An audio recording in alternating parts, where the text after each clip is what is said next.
4 days we were kept out of the investigation. And when we were finally let in, Sean, look what we did.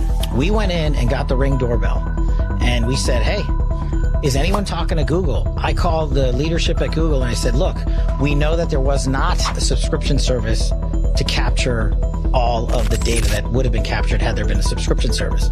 But can we go into the cache? This is some satellite that actually maps platforms providing real-time imagery of heat signatures, hotspot data, in particular in areas like the Tucson water municipal property. At 10:57 to 58 a.m.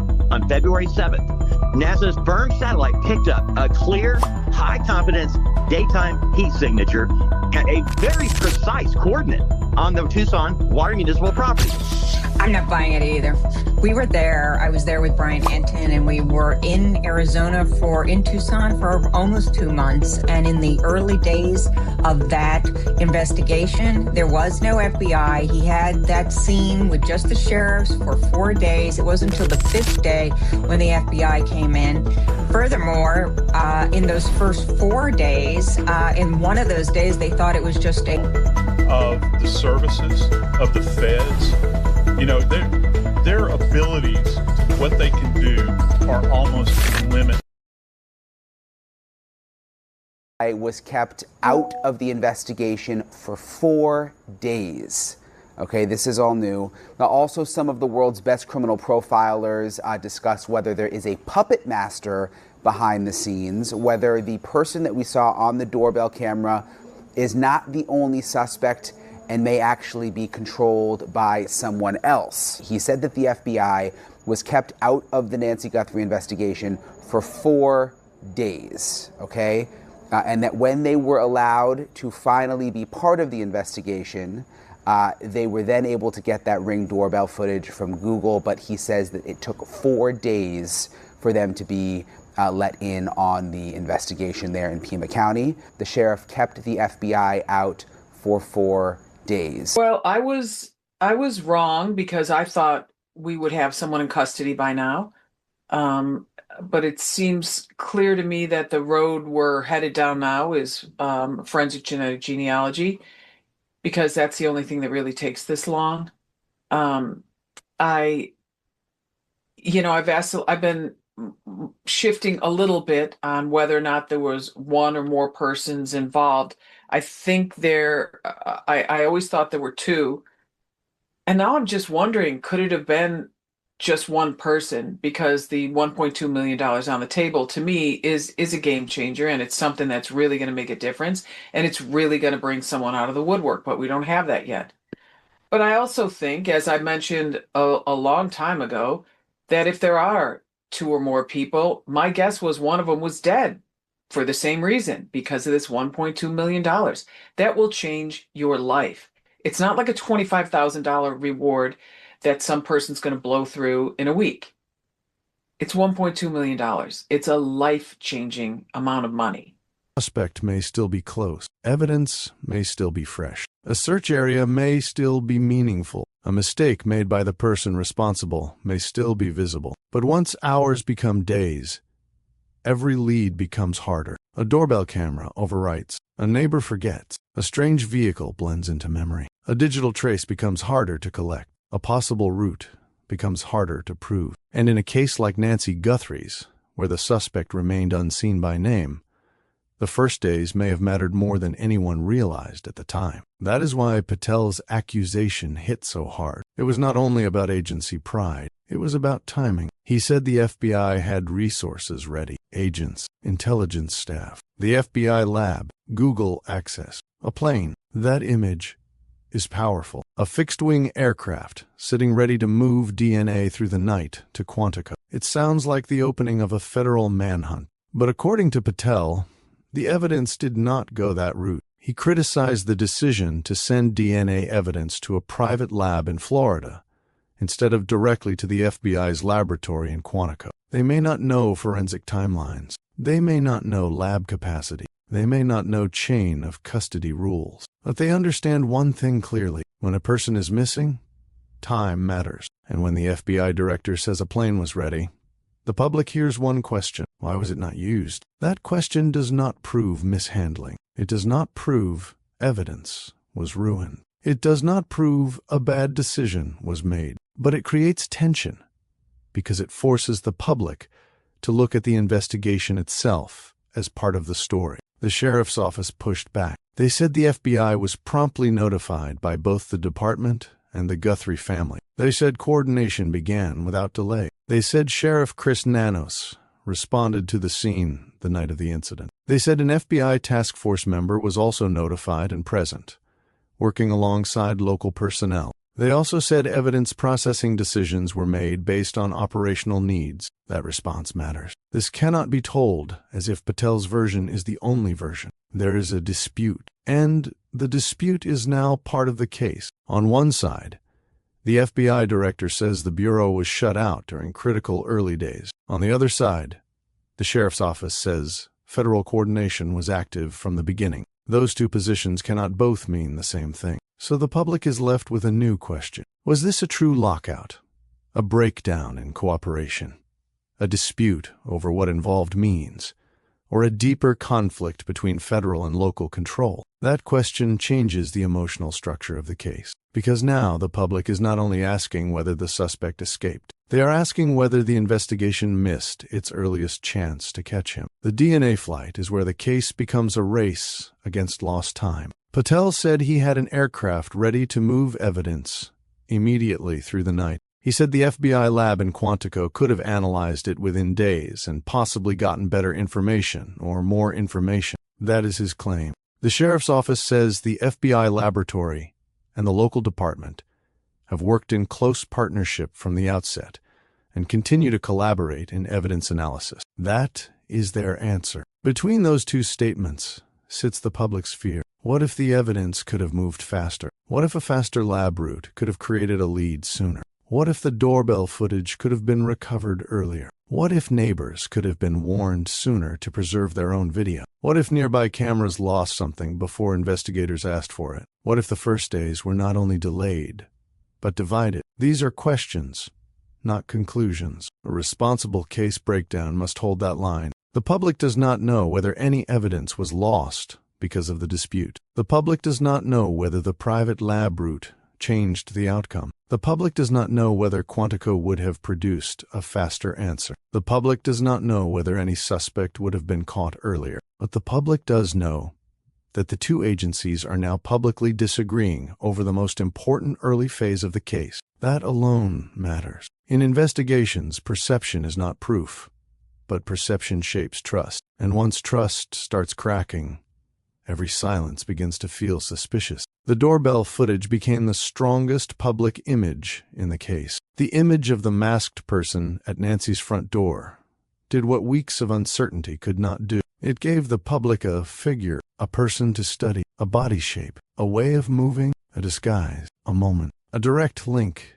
to the house. According to Patel, that footage existed because the FBI worked with Google to recover data from back-end systems. He described calling Google leadership and asking whether data could still be retrieved, even though a normal subscription path may not have captured everything. That detail is important because it shows how digital evidence can survive in places ordinary people do not expect. A camera may appear disconnected. A subscription may be inactive. A device may not show footage through the usual user-facing path. But back-end systems, cached data, residual files, and technical recovery can sometimes preserve what looked gone. If that is what happened here, then the doorbell footage was not just a clue, it was a rescue, a piece of evidence pulled back before it disappeared. And Patel's argument is simple. If the FBI had been brought in earlier, the image might have surfaced earlier. The sheriff's office does not frame it that way. They say coordination began without delay. They say the agencies have worked together. They emphasize a fact-based investigation. But the footage itself remains central. Without that image, the public would know much less. They would not have the same visual anchor. They would not be able to compare the backpack, clothing, build, or movement. They would not have the same point of focus. And investigators would have one less way to ask the public for help. That is why the Google recovery detail matters so much. It shows how one phone call, one technical question, and one piece of recovered data can shift an entire case. But it also raises the painful question that runs through this episode. Could it have happened sooner? If yes, what difference would that have made? If no, why does the FBI director believe the delay mattered? The sheriff's pushback must sit directly beside that. Sheriff Nanos and the Pima County Sheriff's Department did not accept Patel's version. Their response was careful and direct. They said local leadership was present. They said an FBI task force member was notified and present. They said the FBI was promptly notified by the department and the family. They said coordination began without delay. They said evidence processing was based on operational needs, and they said the investigation remains thorough, coordinated, and fact-based. Those words are not just public relations. They are a defense of the entire early response. Because if the first days are now under question, then the sheriff's office has to defend more than pride. It has to defend the foundation of the case. The first scene response, the first evidence decisions, the first search choices, the first communication with federal partners, the first camera recovery attempts, the first canvas, the first public alerts. That is why this dispute is so serious. It is not a small disagreement between agencies. It is a disagreement over whether the investigation used every resource available when time mattered most. In a case where Nancy remains missing, that question is painful, because every delay feels personal. Every missed possibility feels heavier. Every disputed decision becomes a burden. The public wants one clear answer. Either the FBI was blocked, or it was not. Either the evidence should have gone to Quantico immediately, or the chosen lab route was reasonable. Either the doorbell footage could have been obtained days earlier, or the timing was unavoidable. But real investigations rarely provide simple answers this quickly. Sometimes both sides use different definitions. A task force member being present may not mean full FBI operational access. A notification may not mean immediate integration. A lab partnership may not mean the same thing as immediate Quantico processing. A local evidence decision may be reasonable to one agency and frustrating to another. That is why the language matters.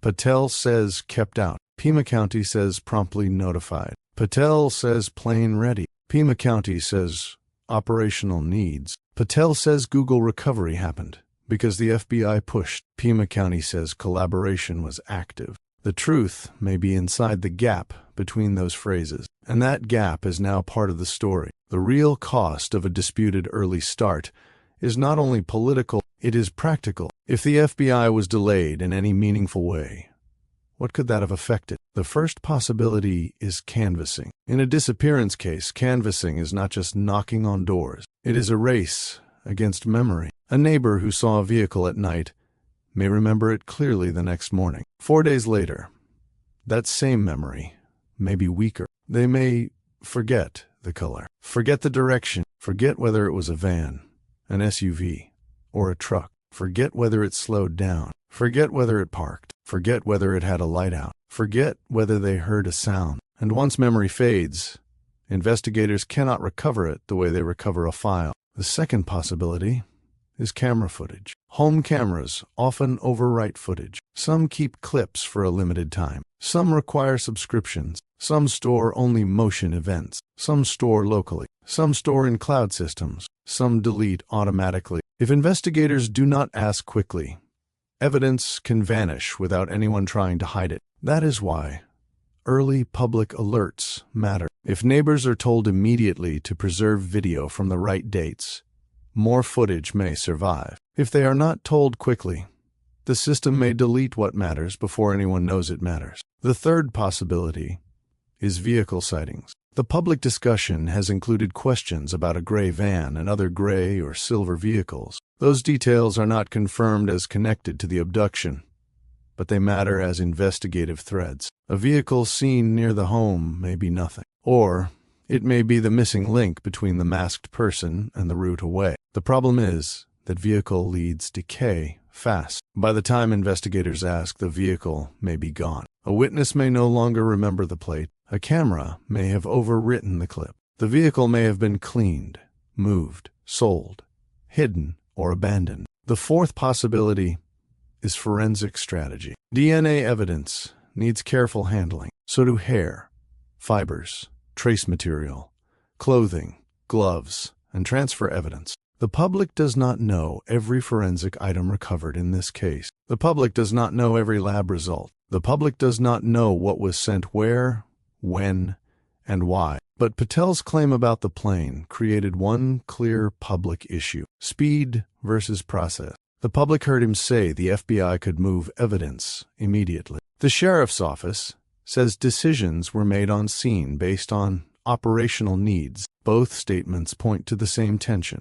Who decides the best path for evidence when multiple agencies are involved? And who carries responsibility if the path does not produce quick answers? The fifth possibility is search coordination. Early searches matter because location-based leads can cool quickly. If a person is taken from a home, investigators need to think about routes, vehicles, nearby roads, open land, water properties, desert areas, industrial spaces, abandoned lots, gated zones, places where someone might move quickly and avoid attention. The competitor material raises a claimed NASA firm's thermal anomaly near Tucson Water Municipal Property days after the disappearance. That claim must be handled carefully. NASA firms is designed to detect active fires and thermal anomalies. It does not identify a person. It does not prove a body was present. It does not prove a suspect was there. It does not turn a heat reading into a crime scene. So this part of the story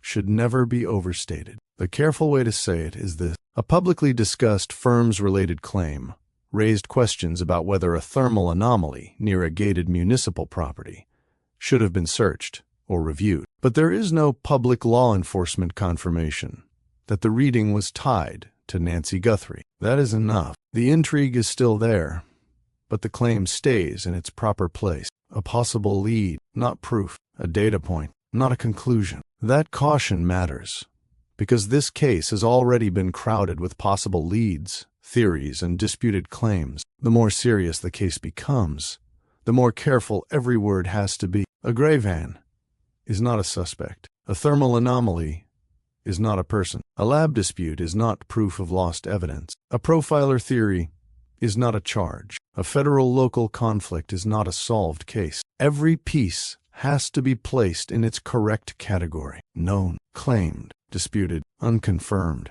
expert theory, official statement. That discipline makes the documentary stronger. The gray van question belongs in the same careful category. There have been public discussions about a suspicious van in the area, and investigators asking about a gray van. There was also reporting about a gray or silver Range Rover being towed after a traffic stop during the investigation. But the public record has not confirmed that any gray van is connected to the abduction. So the question is not, did the gray van take Nancy? That is too far. The question is this: was there a vehicle near the area that helped the masked person leave? That question is fair, because Nancy did not vanish into air. If she was taken from the home, someone had to move her. A person on foot could only go so far. A vehicle would make sense in many abduction theories. That is why vehicle leads matter. A van, an SUV, a truck, a car, a route, a camera, a witness, a plate, a turn signal, a light,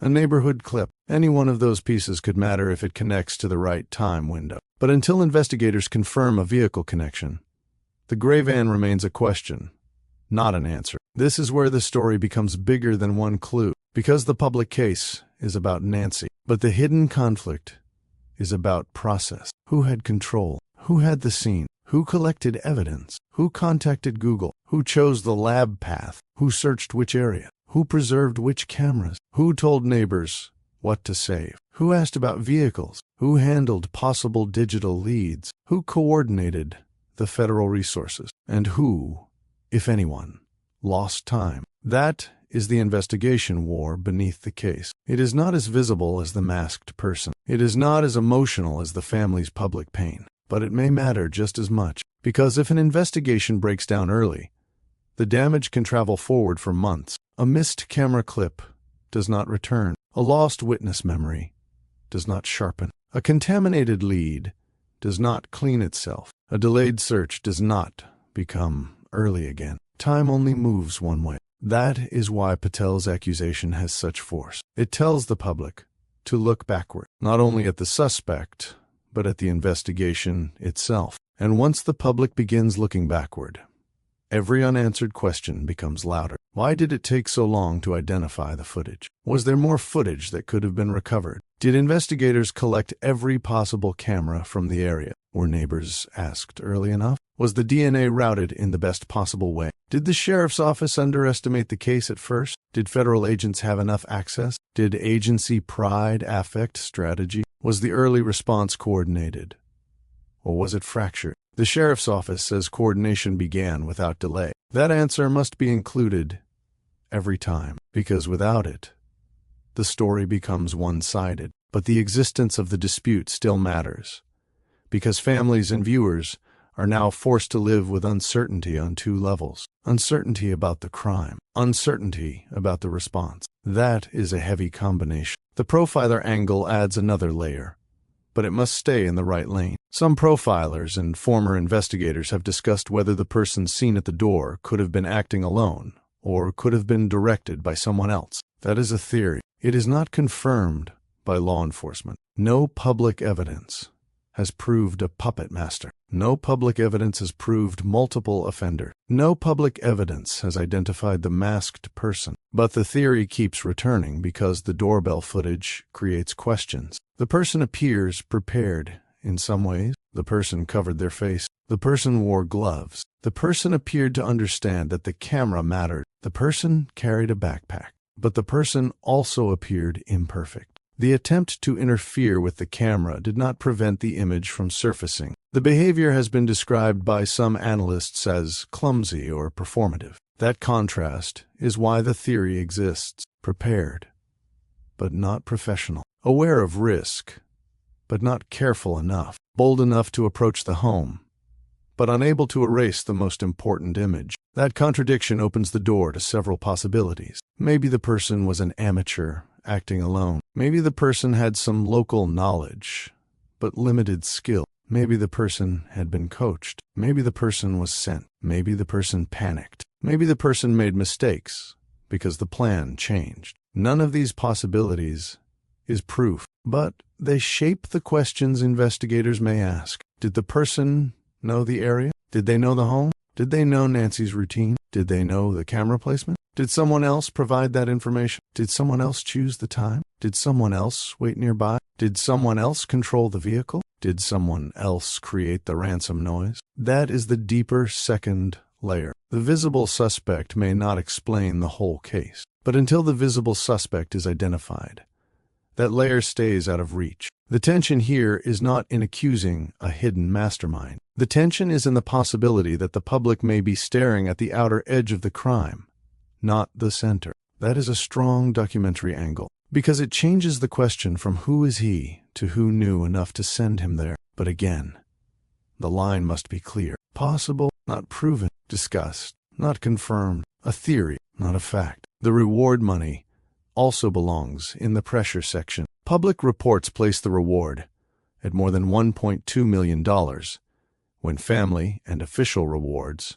are combined. That is not a small reward. That kind of money changes the psychology of silence. If one person acted alone, the money may not matter unless someone recognizes him. But if more than one person knows something, the reward becomes pressure. A friend could talk. A partner could talk. A relative could talk. A person who heard a confession could talk. A person who noticed behavior change could talk. A person who saw a vehicle could talk. A person who knows the masked person's walk could talk. The reward creates risk inside any hidden circle. That does not prove there is a hidden circle, but it explains why investigators and profilers often say conspiracies become harder to protect over time. People argue. People break up. People need money. People get scared. People get arrested for something else. People say too much. People begin to believe they will be blamed. People decide the reward is worth more than loyalty. That pressure can solve cases long after the first evidence goes quiet.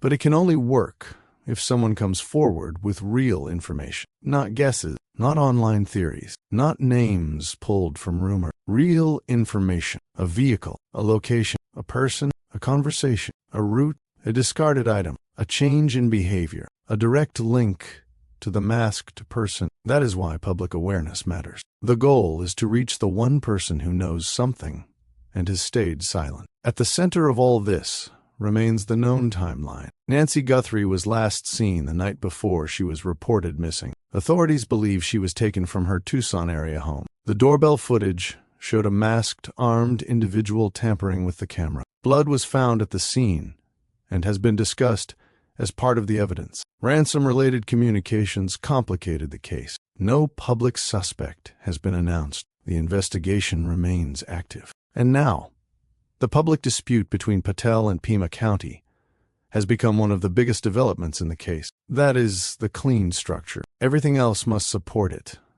not drown it. The firm's heat signature claim should be placed carefully near the search coordination section. It can create curiosity, but not false certainty. A thermal anomaly near a location is not proof of Nancy. It is not proof of a suspect. It is not proof of a crime scene. It is only a question about whether a possible data point was reviewed, searched, or dismissed. That question fits the theme of lost time. If a data point existed, was it checked? If not, why not? If it was checked, what did investigators find? If it was unrelated, has that been publicly explained? Those questions are fair. The answer may be simple. It may have been unrelated. It may have been a data artifact. It may have been an ordinary heat source. It may have been investigated quietly. The public does not know, so the script cannot say more than that. But the claim still works as part of the larger story, because the episode is about early windows, missed or disputed opportunities,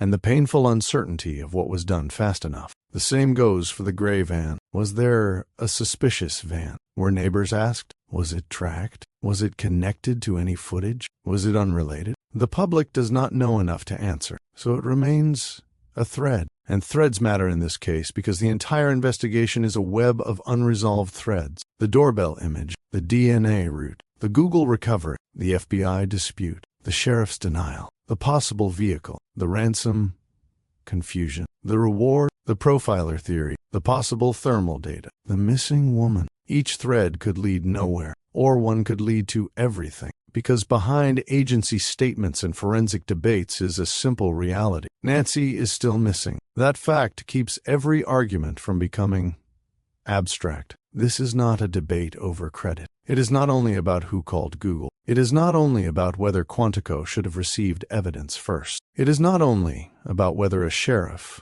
or an FBI director is right. It is about whether the earliest decisions helped or hurt the search for a missing woman. That is why the case creates outrage, because the public can tolerate a mystery, but the public struggles with the idea that an answer might have been delayed. If you are still following this case, like this video and subscribe to True Crime Greyson. We cover updates carefully, especially when claims are disputed, because cases like this need facts, not noise. The strongest part of this documentary is the conflict between the public image and the hidden process. The public image is the masked person. That is what people remember. The dark doorway, the covered face, the gloves, the camera, the person who seemed to come and go without being identified. But behind that image is process. Who recovered it? How long did it take? What was nearly deleted? Who had access to the data? Who knew to ask Google? Who could have asked earlier? That is the deeper tension. The same thing happens with DNA. The public hears DNA and expects answers. But the process is slower. What sample? What quality? What lab? What type of testing? What chain of custody? What database? What match? What limitation? What result? What next step? The public wants the name. Investigators need the path. That gap creates frustration. And in this case, the gap widened because Patel spoke publicly about what he believed the FBI could have done earlier. Once he said that, the public began measuring every slow step against the idea of a plane waiting in the night. That image will not disappear. It is too strong. A plane ready. DNA waiting. A missing woman. A decision not to send it there, according to Patel. A sheriff's office saying decisions were made properly and coordination was immediate. That is the heart of the episode. The battle over the first days. The battle over whether time was used or lost. the battle over whether the public has the full story. It is also important to avoid making the sheriff the villain without proof. The sheriff's office gave a response. They said they were committed. They said they coordinated. They said the FBI was involved. They said the evidence decisions had reasons. They deserve that response in the narrative. A fair documentary does not only amplify the most dramatic claim. The key phrase is Patel claims. The other key phrase is the sheriff's office disputes that use both. Patel claims the FBI was kept out for 4 days. The sheriff's office disputes that. Patel says a plane was ready for DNA to Quantico. The sheriff's office says evidence processing decisions were made based on operational needs. Patel credits the FBI's work with Google for producing the key doorbell image. The sheriff's office says coordination with federal partners began without delay. Those paired lines are powerful because they create tension without accusation. They also make the U.S. ask the right question. Not who is lying, what can be proven, because that is what matters. The case will not be solved by outrage. It will be solved by evidence. Evidence strong enough to identify the person at the door. Evidence strong enough to show where Nancy was taken. Evidence strong enough to show whether anyone else was involved. Evidence strong enough to survive court. Evidence strong enough to withstand every challenge. That is why chain of custody matters. The competitor material raises chain of custody as a concern, but it needs careful handling. Every evidence transfer creates documentation. That does not mean evidence becomes compromised. It means defense attorneys may later review every step if charges are filed. Where was the evidence collected? Who collected it? How was it sealed? Where was it stored? Who transported it? Which lab received it? Who tested it? Was the package intact? Was the record complete? Was contamination prevented? That is normal courtroom scrutiny. The more complex the path, the more questions can be asked. But questions are not proof of problems. The right way to frame it is this. Patel's criticism raised public concern about whether the fastest and cleanest forensic route was used, while the sheriff's office maintains that evidence decisions were made for operational reasons, and that the FBI lab has been part of the ongoing analysis. That is balanced. It creates tension. It stays accurate. It avoids claiming evidence as an elderly person who wandered off. The search may focus on nearby areas, medical risk, and immediate terrain. If a case is treated as an abduction, the search expands to vehicles, routes, video, suspects, communications, and forensic urgency. Different theory, different response, different priorities. The public record shows authorities came to believe Nancy was taken against her will. The question is how quickly that belief shaped the full response. That question sits inside the larger dispute. Was the abduction theory recognized early enough? Were federal resources integrated fast enough? Was the scene treated with the right level of urgency? Were digital sources preserved fast enough? Again, the public cannot answer fully, but the questions are now part of the case. Now they need the darker possibility. What if the early dispute mattered? Because the person at the door was never the whole story. If the masked person acted alone, the case may depend on identifying one person. But if the masked person was part of something larger, the first days become even more critical. Every early lead might reveal the network, a vehicle, a phone, a message, a route, a payment, a burner device, a second person waiting, a prior visit, a Google image search, a connection to the property, a person who knew the schedule, a person who knew the camera, a person who knew Nancy would be alone. This is the operation theory. It must be framed as profiler discussion, not official finding. The line should be clear. Some profilers have discussed whether the person seen on camera may have been acting under someone else's direction, but law enforcement has not publicly confirmed a mastermind or multiple suspects. That line gives you the angle and the safety. Then build the tension. The masked person may be the visible layer. The person who knew the timing may be another layer. The person who handled the vehicle may be another. The person who sent or exploited ransom messages may be another. Or there may be no layers at all. It may be one person. That uncertainty is the point. The case is frightening because both possibilities remain open publicly. A lone offender is frightening because he has not been identified. A wider structure is frightening, because the real planner may never have appeared on camera. The reward matters in both scenarios. If one person did it, someone may recognize him. If multiple people were involved, someone may talk. $1.2 million is enough to change silence, but only if the right person hears the call. Nancy disappeared. A masked person was recorded. Evidence existed. Federal help was available, according to Patel. Local coordination began without delay,